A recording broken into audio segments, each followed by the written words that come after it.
Well, the programs can be literal lifelines for those struggling with their mental health. Yet this mental health and substance abuse care is in danger of being cut from the state's budget.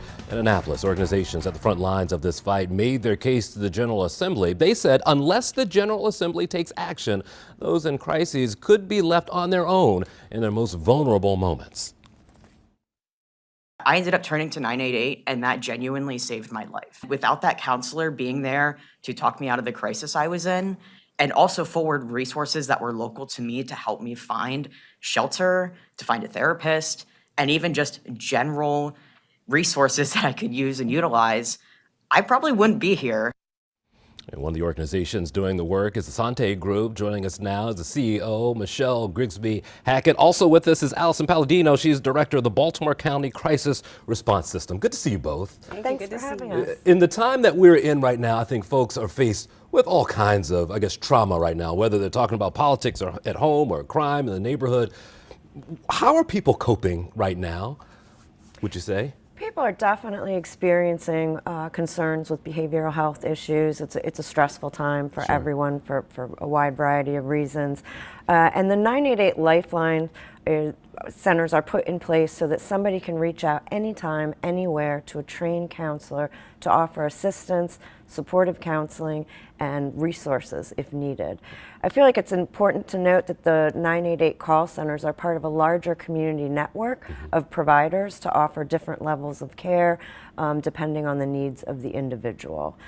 Affiliated Sante Group, we have been providing Baltimore County Crisis Response System services since 2001. Oh, wow. And then with the rollout of the 988 in 22, we are also part of a collaborative effort called the Central Maryland Crisis Response System, which is covering 988 calls in collaboration with BCRI, Grassroots, and Sante, where we're covering a 4-county region. Okay. The rollout in 22, I think, was really important.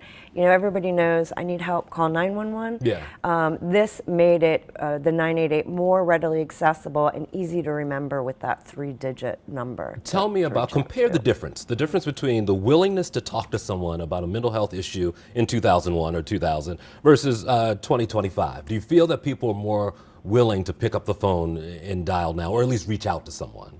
I think there is more openness to people wanting to reach out. With the implementation of 988 and the messaging that it's okay to reach out, it's okay to not be okay. Yeah. You know, being able to, whether it's to a friend, whether it's to 988 or to a counselor, to just say, hey, I need to talk. Yeah. I need to get some support. You know, that's happening more, and as we've seen since 988, we had 130% increase in calls. So that shows you that it's working. The message out there that it's okay to call somebody and that they'll understand. Sure. Right? Is it easier, do you think, to dial 988 versus me coming and saying, Allison, there's something at home that we got to talk about? Is that anonymity, does that make it easier for folks, do you think? I think it's what's really important is the quick access. Historically, we've had, like, Baltimore County still maintains a local line, but you might not have that number at your fingertips. So to just know, I need help in this moment, you don't want to sort through numbers. You can just dial 988 and get to your local services. Sure, so there are resources statewide. So, you know, regardless of where you're from in Calvert County, same thing works there. Absolutely. Okay. Absolutely. And then, you know, 988 is 24/7. So your friends may not be up at 2 o'clock in the morning when you're struggling, but 988, you know, you could call 24/7. Where does budgeting play a role in this? Because we paint kind of a grim picture coming into this. Are there fears that something like this could go away? Oh, there's significant fears. You know, we're facing potentially 116 million or more in cuts to behavioral health in Maryland. And that would include 988 funding. Now, the telecom fee was put in place last year, so making sure that that telecom fee is able to support the call center operations across the state. Funding for services like urgent cares, mobile crisis teams, other services that people use when they're in need are at risk of being cut. School mental health services. So it's a wide impact and can be drastic. Are there things, or I guess I'm wondering what Sante Group and others are doing to have their voice heard in Annapolis? Yes. Is that something that you're up to now? I'm sure it is.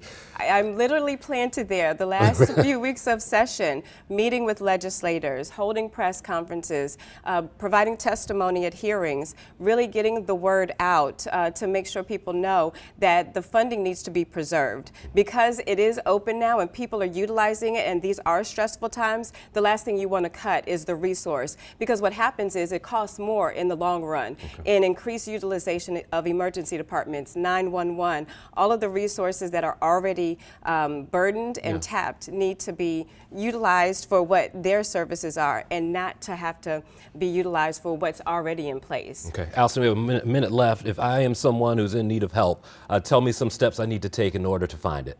You literally can pick up any phone and dial 988, and they will route you to your local services, where a trained counselor is there 24 hours a day to offer you support, and then to determine if you need a higher level of care. Some of the resources that Michelle talked about: urgent care, mobile crisis teams, referrals to community providers. They're kind of all at your fingertips with that 3-digit access point. All right, ladies, thank you for coming by. Good to see you both. Thank you.